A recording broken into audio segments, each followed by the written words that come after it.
இதயம் சீரியல் ஜனவரி 11 எபிசோடில் என்ன நடக்க போகுதுன்னு பார்க்கலாம் வாங்க. அதுக்கு முன்னாடி என்னுடைய சேனலை நீங்கள் சப்ஸ்கிரைப் பண்ணலன்னா சப்ஸ்கிரைப் பண்ணிக்கோங்க. பக்கத்தில் இருக்கிற பில் பட்டனையும் ப்ரெஸ் பண்ணிக்கோங்க. ஆதி தமிழோட ஸ்கூலுக்கு போகிறாங்க. அங்கே தமிழ் அவங்க கிளாஸ் டீச்சர் ரம்யான்னு அவங்களுடைய ஃப்ரெண்டு அவங்க பேரண்ட்ஸ் எல்லாம் நின்றுட்டுருக்காங்க. ரம்யாவோட பேரண்ட்ஸ் ரொம்ப கோபமாக பேசிகிட்டு இருக்காங்க கிளாஸ் டீச்சர்கிட்ட. ஆதி அங்கே போகிறாங்க. ஆதி நடந்த விஷயத்த கேட்ட உடனே தமிழ் மேலே கோவப்படுறாங்க. தமிழ் அவங்க ஃப்ரெண்டு ரம்யாவோட கையில் பென்சிலால் குத்திருப்பாங்க. ஆதி தமிழ்கிட்ட எதுக்காக நீ இப்படி பண்ணேன்னு கேட்க, அதுக்கு தமிழ் ரம்யா தான் தப்பாக பேசினா, அதனால தான் நான் இப்படி பண்ணேன் அப்படின்றாங்க. அதுக்கு ஆதி, ரம்யா என்ன வேணாலும் பேசியிருக்கட்டும், நீ இந்த மாதிரி ரம்யாவை ஹர்ட் பண்ணியிருக்கக்கூடாது. பாரு, பாப்பா கையில் ரத்தம் வருது, இந்த மாதிரிலாம் பண்ணலாமா? இப்போவே நீ ரம்யா கிட்ட சாரி கேட்கணும் அப்படின்னு சொல்கிறாங்க. அதுக்கு தமிழ் நான் சாரிலாம் கேட்க மாட்டேன், அவள் தான் தப்பு பண்ணா அப்படின்றாங்க. அப்போ ஆதி, இங்கே பாரு தமிழ், இப்போ நீ சாரி கேட்கலன்னா நான் உன்கிட்ட பேசவே மாட்டேன் அப்படின்னு சொல்ல, அதுக்கு தமிழ், ரம்யா என்ன பண்ணான்னு நீங்கள் கேட்கவே மாட்டீங்களே ஃப்ரெண்ட் அப்படின்னு கேட்டுட்டு இருக்கும் போதே பாரதி அங்கே வராங்க.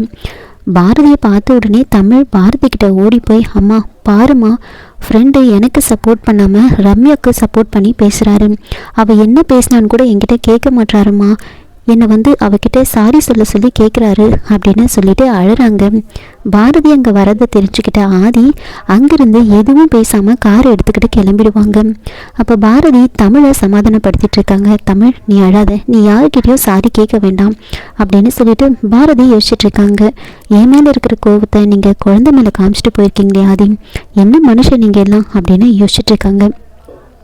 வீட்டுக்கு போனதுக்கப்புறமா தமிழும் பாரதியும் தூங்கிட்டு இருப்பாங்க.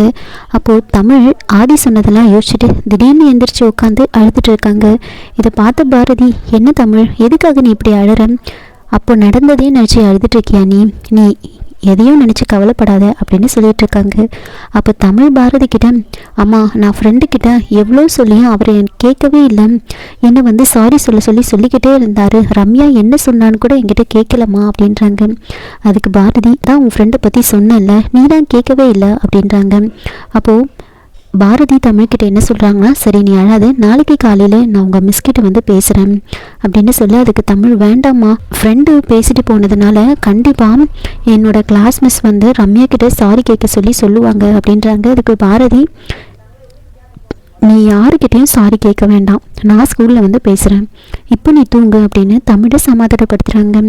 ஆனாலும் தமிழ் சமாதானம் ஆக மாட்டாங்க. இப்போ பாரதி யோசிச்சுட்டு இருக்காங்க, வேறு வழியில் நாம் ஆதிக்கு கால் பண்ணி இந்த விஷயத்த சொல்ல வேண்டியதுதான், இவ்வளோ நம்மளால் சமாதானப்படுத்த முடியல அப்படின்னு யோசிச்சுக்கிட்டு பாரதி ஆதிக்கு கால் பண்ணுறாங்க. கால் பண்ணி இந்த மாதிரி தமிழ் நீங்கள் அந்த மாதிரி பேசிட்டு போனதுனால ரொம்ப ஃபீல் பண்ணுறான், அவள் சரியாக சாப்பிடல, தூங்கலை அப்படின்னு சொல்ல, அதுக்கு ஆதி இங்கே பாருங்கள் பாரதி, நான் தமிழ்கிட்ட சொன்னது தான், தமிழ் அந்த ரம்யா கிட்ட சாரி கேட்டால் மட்டும்தான் நான் தமிழ்கிட்ட பேசுவேன், அவள் பண்ணது தப்புன்னு நாம் புரிய வைக்கணும் அப்படின்றாங்க. அப்போ பாரதி கோவப்படுறாங்க. ஆதி, உங்கள் குணத்தை தெரிஞ்சு கூட நான் உங்களுக்கு கால் பண்ண பாருங்கள், நான் சொல்கிறத நீங்கள் புரிஞ்சுக்காமல் இந்த மாதிரி பேசுகிறீங்க அப்படின்னு கோவமாக ஃபோனை வச்சுருவாங்க. அப்போது ஆதி யோசிக்கிறாங்க, பாரதி நான் பண்ணுறது சரிதான், உங்களுக்கு போக போக அது புரியும் அப்படின்னு யோசிச்சுட்ருக்காங்க. அதுக்கப்புறமா மறுநாள் காலையில் பாரதி தமிழை கூட்டிக்கிட்டு ஸ்கூலுக்கு போகிறாங்க. அங்கே பாரதி தமிழ்கிட்ட, நான் உன்னோட கிளாஸ் மிஸ்கிட்ட பேசுகிறேன் அப்படின்னு சொல்லிட்டு இருக்கும்போதே ரம்யாவோட அப்பாவும் அங்கே வராங்க.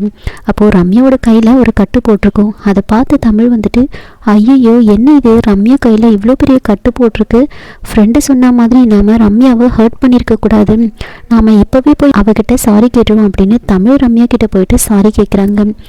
நான் பண்ணது தப்பு தான், நான் இந்த மாதிரி பண்ணியிருக்கக்கூடாதுன்னு சொல்ல, அதுக்கு ரம்யாவும், நானும் உன்னை அப்படி கிண்டல் பண்ணி பேசியிருக்கக்கூடாது தமிழ், சாரி அப்படின்னு மாற்றி சாரி கேட்டுக்கிறாங்க.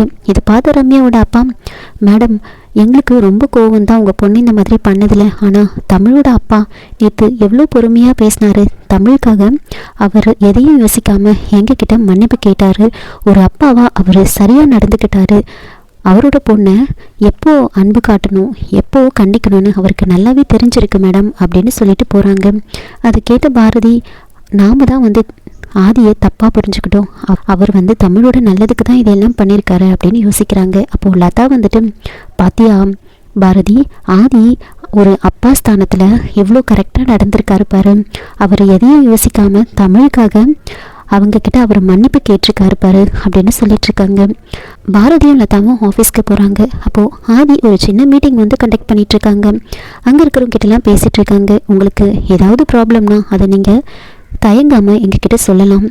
இந்த கம்பெனியோட க்ரோத்துக்காக நீங்கள் என்ன சொன்னாலும் அதை நாங்கள் ஏற்றுப்போம் அப்படின்னு பேசிகிட்டு இருக்காங்க. அப்போது பாரதி வந்து அங்கே போய் நின்று பார்த்துட்டு இருக்காங்க. அப்போ லதா பாரதியை கிண்டல் பண்ணிகிட்ருக்காங்க. என்ன பாரதி, எம்டி ஸ்டைலாக பேசுறதை பார்த்து அப்படியே திகைச்சு போய் நின்றுட்டியா அப்படின்னு சொல்லிட்டு இருக்காங்க. அப்போது மீட்டிங்கெல்லாம் முடிஞ்சதுக்கப்புறமா பாரதியும் லதாவும் அவங்களுடைய சீட்டுக்கு போகிறாங்க. ஆதி பாரதியை கண்டுக்காத மாதிரி ஒவ்வொருத்தர்கிட்டயா பேசிக்கிட்டே வந்துட்டுருக்காங்க. அப்போ லதா பாரதி கிட்ட, பாரதி நீ கவலைப்படாத, தலைவன் ஒவ்வொரு சீட்டாக போயிட்டு நேராக உன்னோட சீட்டுக்கு தான் வருவார் அப்படின்னு சொல்கிறாங்க. அப்போ பாரதி ஆதியை கண்டுக்காத மாதிரி அப்படியே அமைதியாக உட்காந்துட்டு இருப்பாங்க. அப்போ ஆதி நேராக வந்து லதாக்கு மட்டும் குட் மார்னிங் சொல்லிவிட்டு, என்ன இன்னைக்கு ரொம்ப லேட் மாதிரி தெரியுது அப்படின்னு லதா கிட்ட பேசுகிற மாதிரியே பேசிகிட்டு இருக்காங்க. லதா, உங்களுக்கு ஒன்று தெரியுமா, நானும் என்னோடய ஃப்ரெண்டும் சண்டை போட்டுக்கிட்டோம்ல, இப்போது என் ஃப்ரெண்டே கால் பண்ணி நான் சாரி கேட்க சொன்னதுனால அவங்க சாரி கேட்டுட்டாங்க, நாங்கள் 2 பேரும் ஒன்றா சேர்ந்துட்டோம் அப்படின்னு சொல்லிட்டு இருக்காங்க. இதோட இந்த எபிசோடை வந்து முடிச்சிருக்காங்க. என்னோட ரிவ்யூ பிடிச்சிருந்தால் லைக் பண்ணுங்கள், மறக்காமல் சப்ஸ்கிரைப் பண்ணுங்கள். தேங்க்யூ.